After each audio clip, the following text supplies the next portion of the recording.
Okay, so today is May 7th, 2020, and I haven't made a Name That Species video in almost 2 weeks now, and the last one that I made, which you hopefully saw, a lot happened. We had the unknown noises and sounds.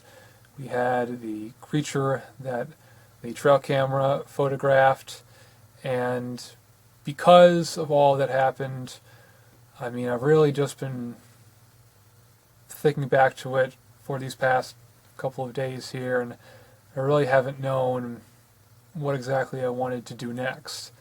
I haven't even gone back down there to replace the SD cards yet. I still have them right here. Here's the 32 gigabyte card that's in the video trail camera, and here is the 2 gigabyte card in the trail camera that took the photograph of the creature, which we call the SASQUATCH.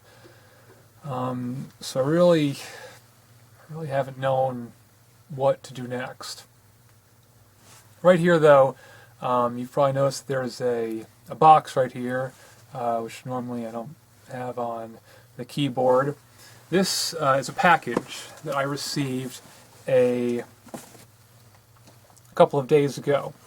I was not expecting a package, so when I received this, I was initially a bit unsure as what to think about it, but a package is a package, so I didn't really think too much about it.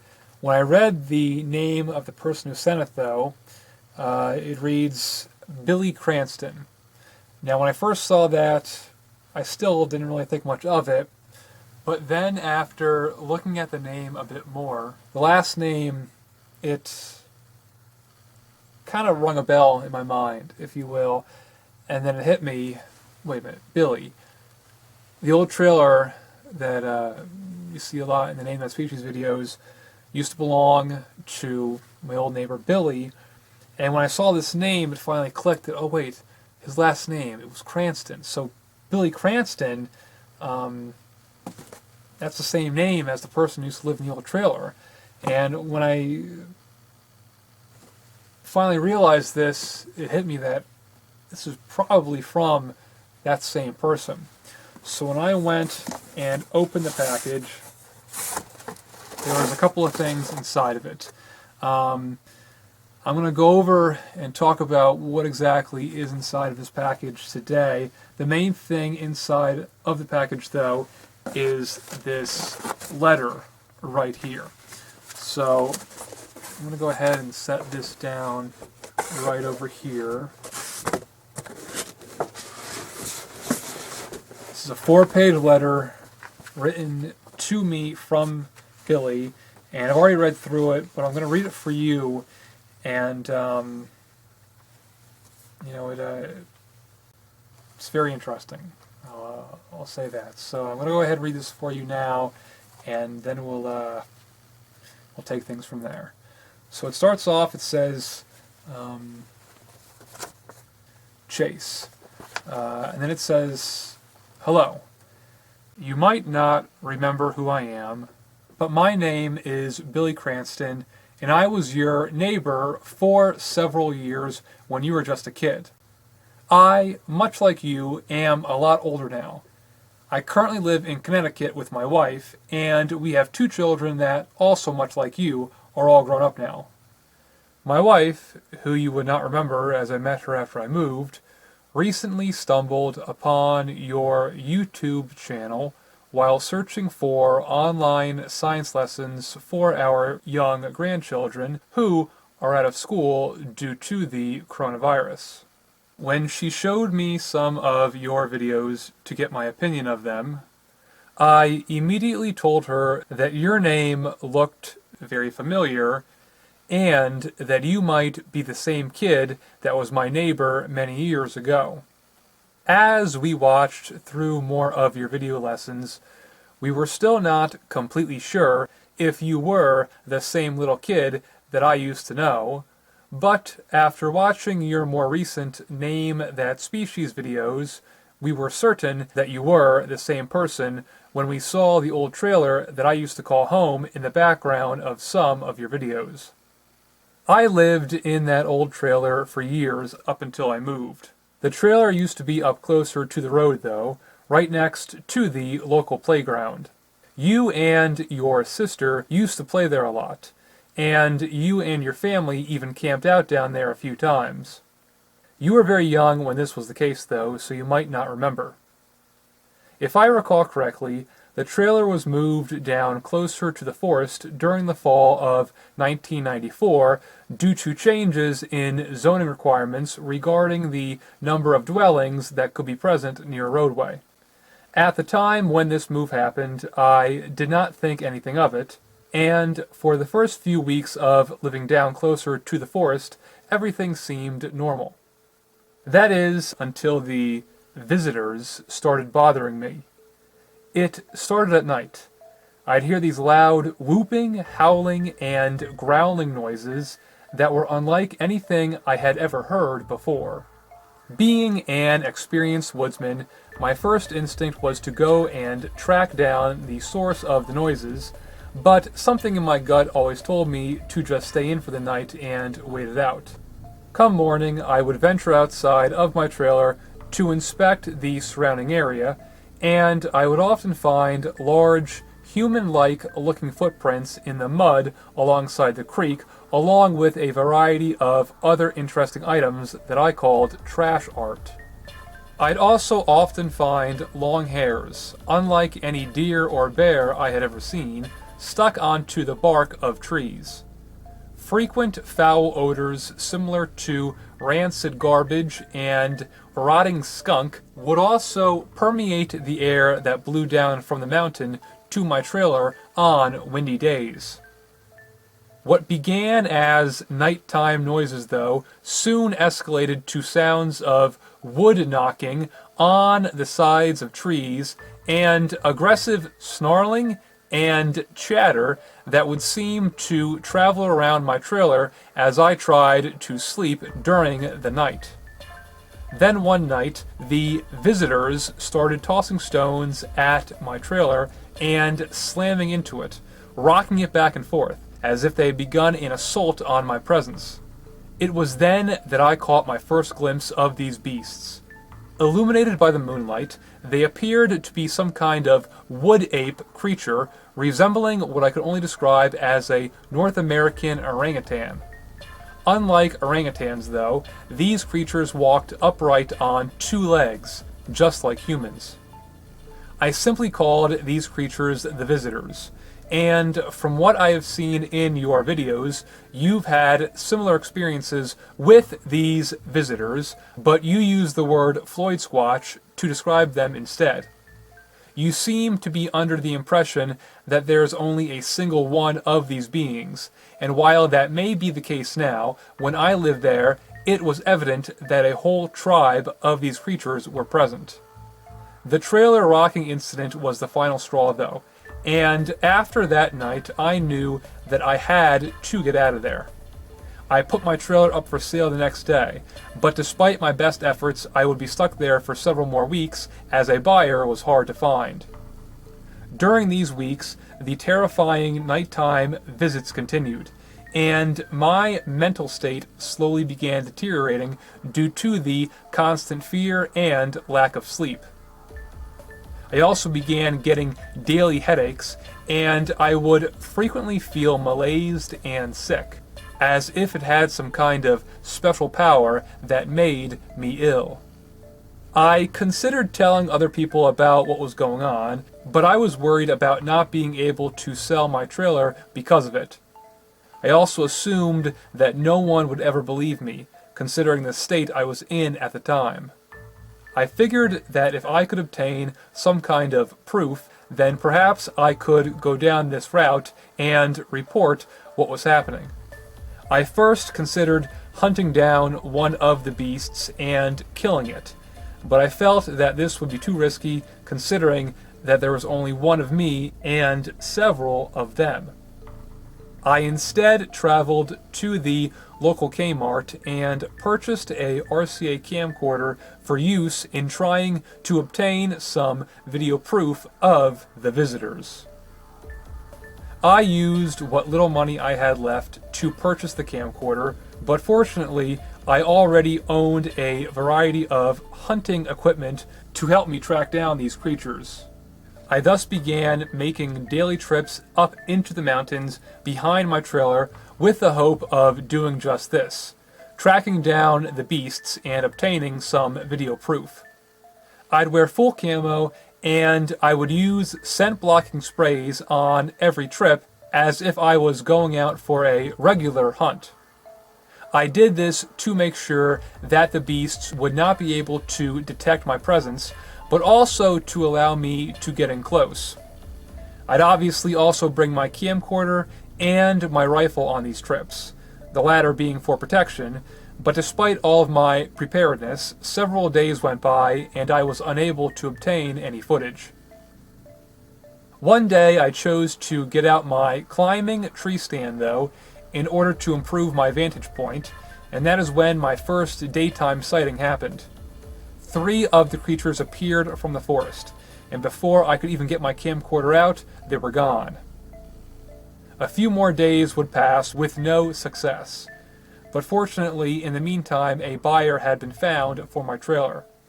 I was incredibly relieved upon finding out this news, and I began packing up my belongings immediately.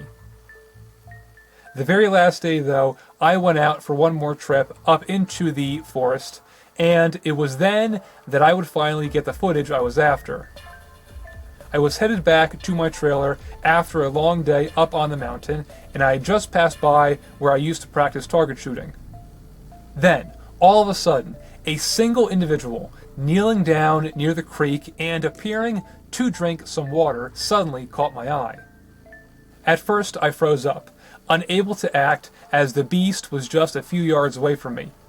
I then managed to regain my composure and turn on my camcorder. I recorded several minutes of what is to my knowledge the only known footage of this creature. I saved the VHS tape from this experience and brought it with me when I moved, but unfortunately a few years later my wife would record over most of it while taping an episode of Barney for our kids. Some of the footage still remains though, and I'm sending you the VHS tape containing it. I am not very computer savvy, and I do not know how to extract the footage from it and put it onto a computer, but I am hopeful that you will be able to do this. I am also sending you a copy of a book I read a few years ago. It is called SASQUATCH, Legend Meets Science, and I read it many years after my experience happened. I recommend that you read it, since I found it to be very informative and also very comforting to know that there has been actual scientific research done to try and prove or disprove the existence of this creature. For years I kept trying to push what had happened out of my mind, and I even began trying to deny what I saw or write it off as something that never happened. I eventually found peace though, and I began researching similar stories other people have had. Many of these stories seem to describe what is known as the Sasquatch creature, and I feel that the visitors I dealt with are also of this species. Sasquatch are said to be half wood ape, half wild man. They are bipedal, big-footed creatures that roam the forests in many parts of the world. I believe that the type of Sasquatch we have experienced are of the GRASSMAN variety, most often found in nearby Ohio, or of the Shyman type, found in the White Mountains of New Hampshire. I've never shared my experiences with this creature with anyone but my wife prior to writing this letter to you, mainly due to the fact that while my stories are quite incredible in nature, the video proof I have of them is of poor quality due to the technology I had available at the time. I have spent over 20 years thinking about this though, and for many years I regretted not taking the beast down with my rifle when I had the chance in order to obtain a body and thus foolproof evidence of its existence. I am glad I did not do this though, for after much reflection I feel that these creatures are not truly dangerous. I instead think that they were simply trying to scare me away, for I had just recently moved my trailer into their territory prior to my experiences with them starting. They may be targeting you for the same reason, assuming that you only recently began making videos near their forests. I feel that last statement holds a lot of power, since, as far as I'm concerned, the forest is theirs. It belongs to them. We humans keep encroaching ever farther though, destroying much of the forests in the process. Perhaps this is why these creatures even exist, to act as forest guardians, by protecting the mighty woods of the world from the only thing that can destroy them, us. I thus implore you, Chase, do not take destructive action against them or their habitat. Leave them be. They are a shy creature. It is in their design. They live in isolated areas and rarely travel during the daylight hours. They even have a face covered up by hair in order to further shade themselves from being seen. I do wish I could have captured a better image of that face though. It was unlike anything I've ever seen before, for it was incredibly human and incredibly animalistic at the same time. If you feel that you must continue on your quest to find this creature though, at the very least get some better video of it, especially of its face. The species this creature belongs to is likely highly endangered, and what better face could there be for the wildlife conservation movement than this? I implore you though, please, please do not harm it. This wild man of the forest is real, very real, and it appears that it is back. The forest always finds a way to win though, so for your own sake, do not harm this creature.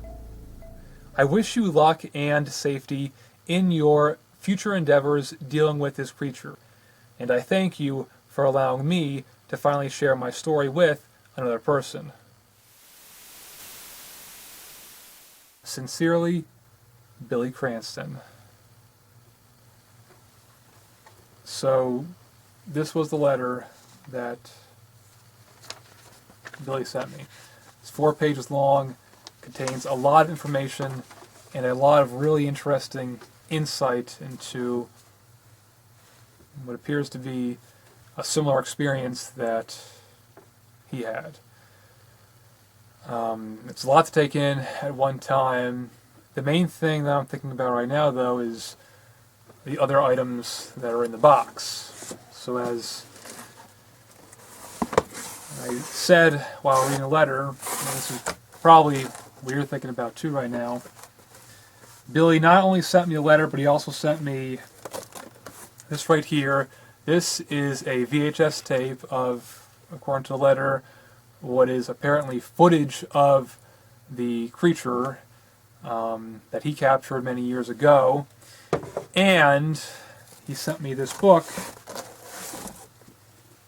Sasquatch Legend Meets Science. I'm really interested to give this a read and see what exactly we are potentially dealing with. But for right now, this VHS is the main thing that I'm interested in. For those of you who aren't really familiar, this is a VHS tape right here. You use a VCR player to be able to watch it. VCRs and VHS was kind of like what DVD and Blu-ray are now, just back a few decades before that. It uses a magnetic strip of tape inside to store the images and the audio. VHS tapes are similar to cassette tapes. I have a mini cassette tape right here to show you. The only difference being that the VHS tape also can record video. Now, most people do not have a VCR, the device used to watch a VHS tape, anymore. I fortunately do have one. It's up in my attic. So I'm really excited to see what's on this tape. So I want to go watch it right now. So let's go on up and give this a watch, and I guess we'll take things from there. Alright, so I'm up here in my attic, and I have the VHS tape that Billy sent me, and like I said, this is where I keep my old VCR, and I have it hooked up to this old TV. So I'm going to go ahead and turn on the VCR and the old TV, and I'm going to go ahead and take a look at exactly what is on this VHS tape. I'm really excited and really interested to see what exactly is on here, so let's go ahead and play this and take things from there.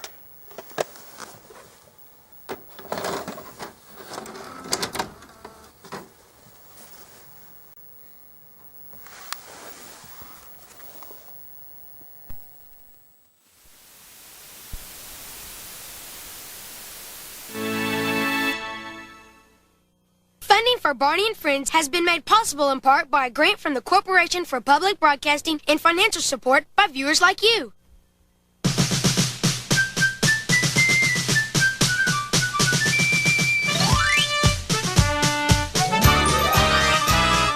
Barney is a dinosaur from our imagination.